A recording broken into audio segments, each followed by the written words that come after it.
Yo, what's up, guys? We're going to get started here on the One Piece chapter 1017 review. This chapter was great, in my opinion. Honestly, one of the best ones since, the whole Luffy coding his attacks and conquerors hockey and stuff like that. We got a lot of information. We got some callbacks from, like, the very start of the series. But before we get into that, if you enjoy these videos, maybe consider dropping a like, maybe subscribe, drop a comment. Let me know what you thought of the chapter. So let's get right into it. So the chapter 1017 is titled Orders. And we start out with the cover art here. It's a monkey putting together Buggy's body like it was a puzzle. It's cute, playful. It's kind of funny. The monkey has a shirt on that says puzzle. And, Buggy's body is obviously, like all types of different weird shapes and everything. But then we get right into the beginning of the chapter, which is where we left off, not directly at the end of the last chapter, but near the end of the last chapter, where Tama is, about to make an announcement. And before we get right into that, we have Queen kind of reacting to her being up there, wondering why a kid's in the war zone. And then she passes out. I'm not really positive. I think she's just nervous, and that's why she passes out, because she sees Queen.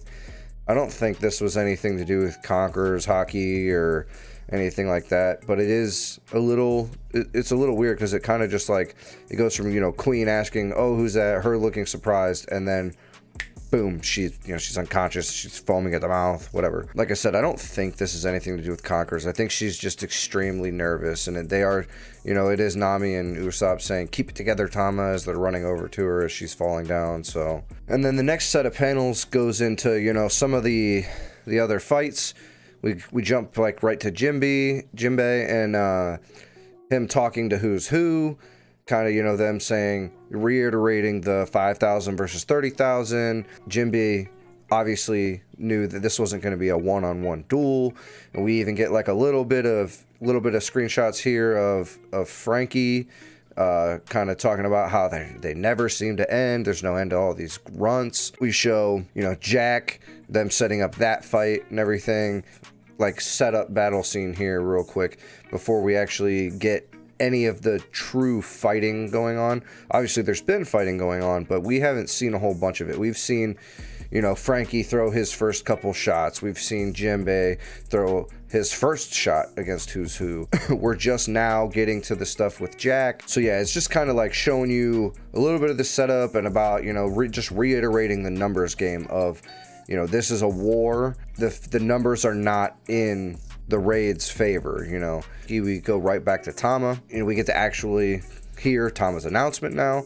She basically says, Luffy and Momo are fine, please listen to me. And Queen's basically saying like, that brat's still up there making a racket. Momo-kun and his retainers, you're on their side now. So she's telling everyone that she fed her dongos to, that they are now on the side of the raid. We get that announcement.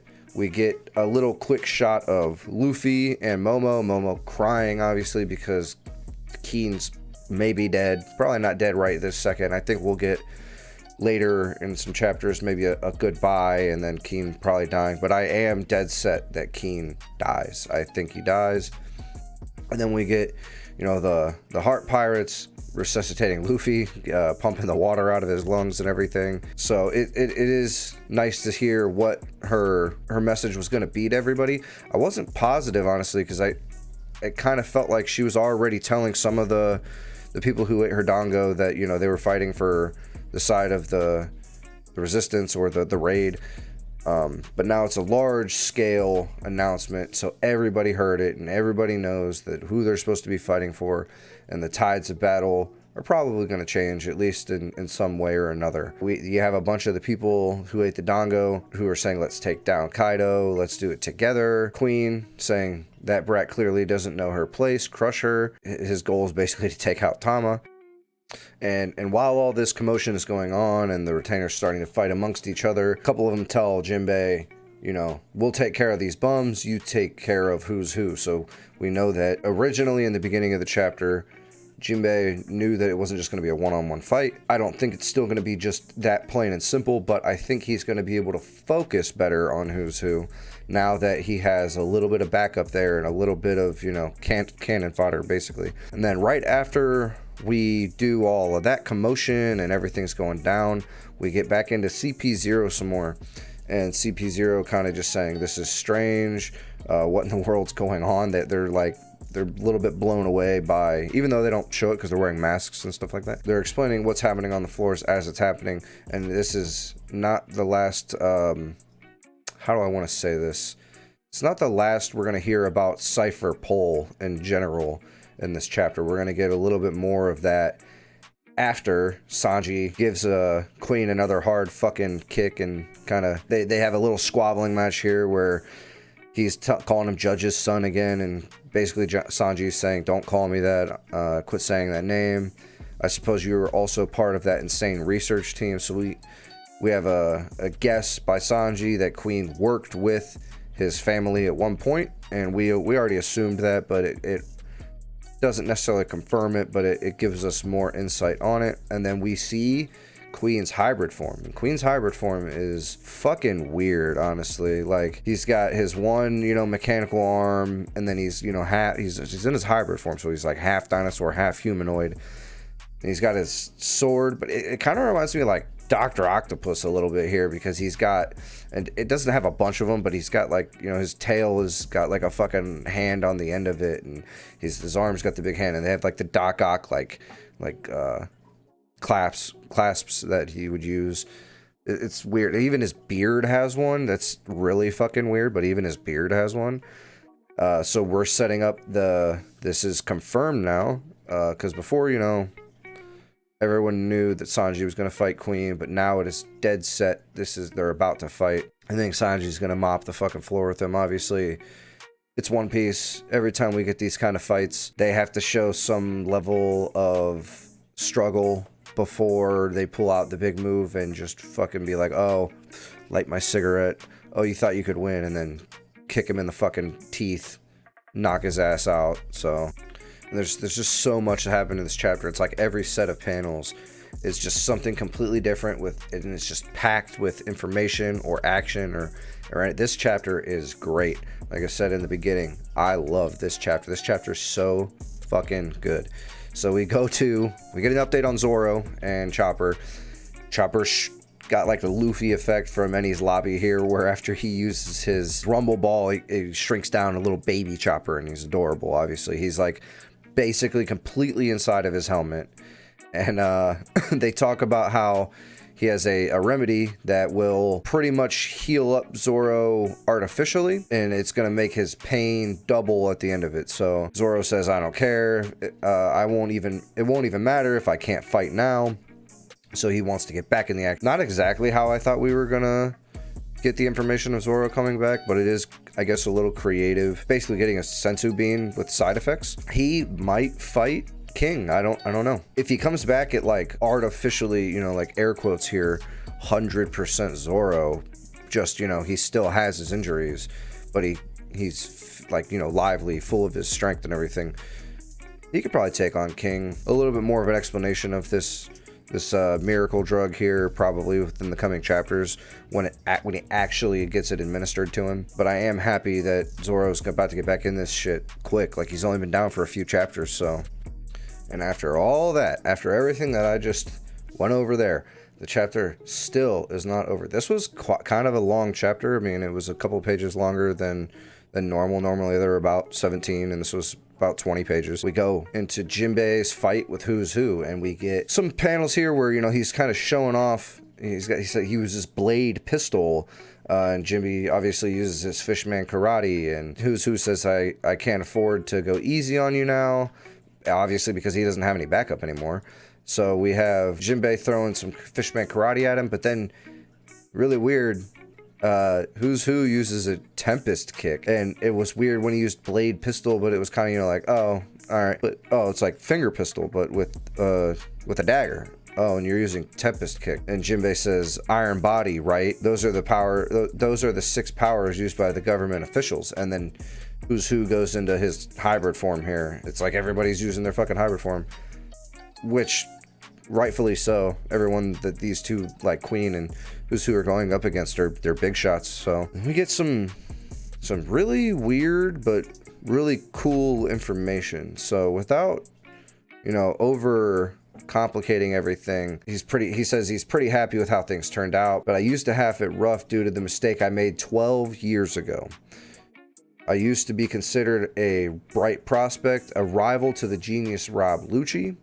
Uses obviously the Fang pistol real quick. Jimmy dodges it. Jimmy says, I can see your talent. You use variants on the 6 powers I've never seen before. Your situation sounds unfortunate, but it doesn't seem to have anything to do with me. And then he says, on the contrary, you just said it yourself. You're a proud member of the Straw Hat crew. And this is why Who's Who has, you know, interest in the Straw Hat. That name always reminds me of my bitter past. 12 years ago, I failed to guard a devil fruit that was being transported on a government ship. I was shocked when Straw Hat Luffy came to prominence 2 years ago. That's when I learned that the stolen Gomu Gomu fruit had been eaten by him. So this gives us a lot of things to think about. One being, was Shanks the one who stole it, or did Shanks find it?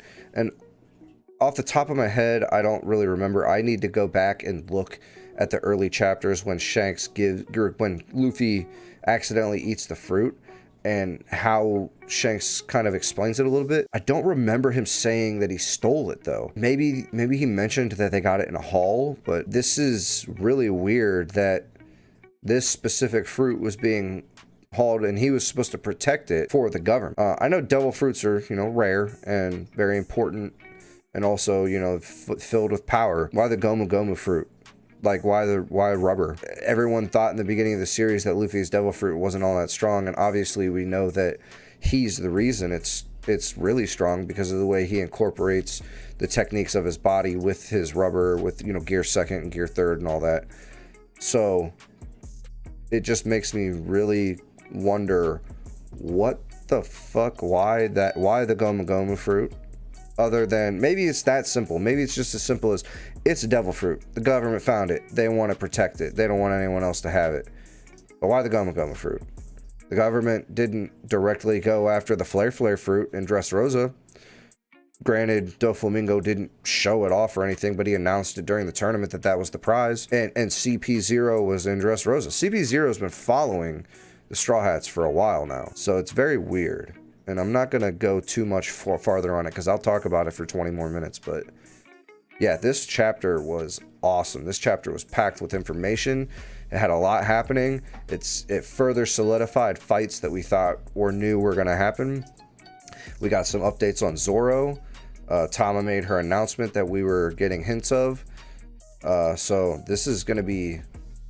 Shit is just still picking up. Like, chapter over chapter, since chapter like 990, chapter over chapter, it really has been amazing. But once again, if you like these videos, please, you know, drop a like, maybe subscribe, drop a comment, and let me know what you think of my opinions or what you thought of the chapter. And I really appreciate you guys watching.